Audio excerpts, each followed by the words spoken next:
Ce qui nous importait très fort en fait dans cette pièce, c'était de raconter comment ces deux artistes se sont confrontés au pouvoir.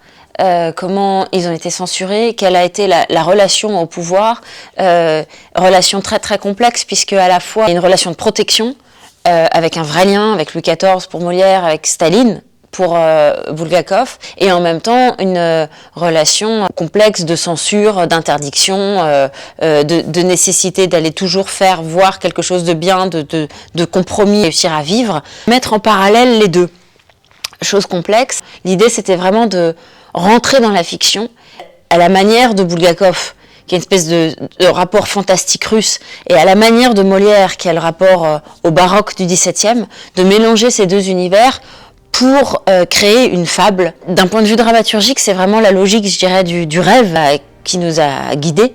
On est dans une pièce, on ouvre la porte, on se retrouve à Saint-Pétersbourg alors qu'on était dans une maison en campagne dans la France profonde. En fait, on se pose même pas la question, c'est normal, c'est comme ça. Comment d'une scène à l'autre, les choses glissent par un élément ou pas, ou comme ça, parce qu'un personnage rentre, procédé en plus très très théâtral.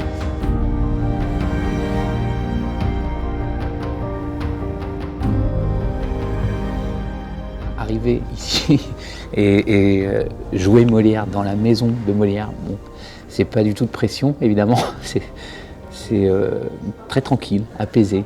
Non, mais c'est évidemment hyper stressant, mais en même temps c'est hyper excitant. En plus là, ce qui est hyper intéressant, en plus de ce que propose Louise, c'est de travailler sur un Molière qu'on connaît un peu moins, un Molière un peu plus abîmé avec des failles.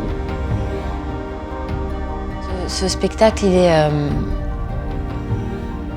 une rêverie autour de deux personnages, enfin deux personnes admirées qui sont Bulgakov et Molière.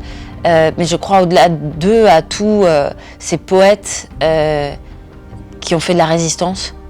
Résistance par les mots, résistance par l'ailleurs en fait. On parle un moment dans le spectacle de l'antichambre des poètes, comme si voilà, ils sont là et ils veillent.